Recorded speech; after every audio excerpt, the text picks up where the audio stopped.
Welcome back to another episode of Recipe for Life. I'm your host, Don G. Today is the day everybody's been waiting for, jerk chicken. It's going to be a two-part video definitely because today we're actually going to go through the ingredients needed to make the actual sauce or your paste, and then actually having me explaining the process of marinating and letting it simmer or do what it does over the next 24 hours before we actually cook. So let's get started. We got a half a cup of malt vinegar or white vinegar. We got 2 tablespoons of dark rum. Yes, that's how I said, dark rum. Scotch bonnet peppers or habaneros. I'm gonna come back because that's an advisory on those peppers. I'm gonna tell you something about that.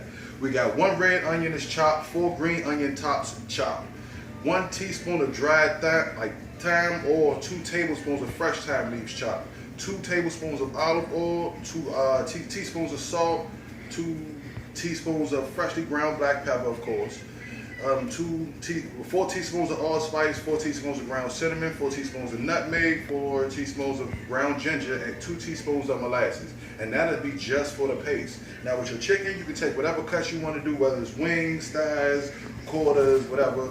Even if you get a whole chicken and cut them down. Same thing, only thing you really need for the chicken itself, when you're starting off, is a half a cup of lime juice, salt and pepper.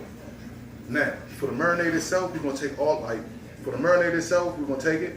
Oh, hold on, before I even get to putting the marinade together. Scotch bonnet peppers and habanero peppers are very, very dangerous if they come in contact with your eyes. If you're not used to dealing with it, I would advise you to wear gloves, like some type of plastic or, little thin gloves, something just to cover your hands, just in case you do decide you want to touch your face like a dummy. Things happen. We all made mistakes before, and I'm telling you from personal experience, this paste will burn your butt. So, now we're going to take our vinegar, our rum, the hot peppers, the onions, green onion tops, the thyme, the olive oil, the salt, pepper, the allspice, cinnamon, ginger, molasses, and the nutmeg. And we're going to mix everything up in a blender.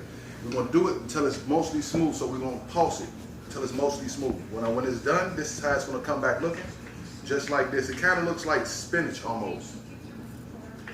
Very good. See how it's still kind of thick, clumpy a little bit? Good, real good. I got folks that can't really deal with the peppers, so I didn't get to use the peppers. Of course, but either way, now we're going to take our paste and we're going to pretty much lather the hell out of all of these joints. We're going to let them sit for 24 hours. I'm going to come back and do another paste treatment first thing in the morning before I actually pull them out and start dealing with the grill. But now that you've seen how to do it, I'm pretty sure each and every one of y'all can go and do this at home. It's not hard, and everybody has it. When it comes to your chicken, you can either do it in a baking pan or you can do it inside of a plastic bag as far as the marination process. All you're doing is layering your chicken out, take that half a cup of lime juice, salt, and pepper, put it inside, mix it up real good. You could always put whatever type of seasons you personally want on your chicken. But once that's it, and right before it goes into the refrigerator, I would do half of this on the chicken, come back and I'll put the other half on. I want it to set in really, really good, so I'm gonna wait about 8 hours before I come back and put the other half of it on there. I'm gonna take pictures of it once it's all in there, fully marinated, the first thing in the morning, so you can see how it's supposed to look before you take it out.